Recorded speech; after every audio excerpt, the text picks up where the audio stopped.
Alright, what can you see in the pictures, Miss Arnaiz? He's drinking too much water, sir. Drinking too much water. How about you, Sir Jed? Well, he's unbelievably super thirsty, sir. Thirsty. It's kind of funny, diba, na you don't drink that much water, you don't even use this one. So I have a question after this picture. Can you please all read the question?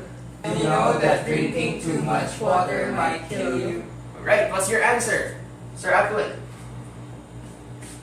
Could be, sir, because all things should be in balance. All things should be in balance, yung lalim nun, no? So I want you to link your answer to what you have read in the notes I gave you last meeting. So basically this one is linked to the electrolyte, which is sodium. Okay? So before we proceed to sodium and electrolyte, let's have a review of what are the discussion or the lessons we have last meeting. We discussed about potassium, correct? Yes, potassium is the major extracellular or intracellular cation. Intracellular. What is the main function of your potassium in the body or in your cells? It's the one that is mainly responsible for your potential, action potential. That's why because of your potassium, you can have muscle contraction, correct? It can also regulate your blood pressure. Now, very low potassium. What's the medical term for a very low potassium in the body? Hypokalemia. Too much potassium. Hyperkalemia. We're done with your potassium. Now let's link our lesson to the new one, which is sodium. So the normal range of cellular sodium in the body is 135 to 145 milliequivalents per liter MEQ or MEQ per liter. Now, if we have hypokalemia or hyperkalemia, we also have your hyponatremia and hypernatremia. Hyponatremia and hypernatremia. Sir Atwell, what do you think is the hyponatremia? Low sodium. Low sodium. Hypernatremia? Excess sodium. Excess sodium. The word hypo and hyper, much as the same lang sa yung sa potassium natin. So if it's less than 135 to 145 MEQ per liter, that's hypo. If it's more than, then it's hypernatremia. So, did you know that there are two types of your hyponatremia? Do you find it confusing? Slight. So, do you want me to clarify that for you right now? To explain the difference of the two types of... So, there are the two types of hyponatremia. These are your apparent and your delusional. Now, what's your understanding your apparent and delusional?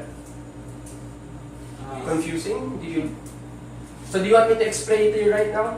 Yes, sir. Sige, so please listen. The two types of your hyponatremia are apparent and delusional. You can see in the board there are two setups, setup A and setup B. And setup A, it's a mixture of 5 grams of coffee and 5 ml of water. While in setup B, there is still 5 grams of coffee, but there are already 10 ml of water. So the main difference between the two setups, setup A and B, is that setup B has more volume of water, right? There's a difference of how many ml?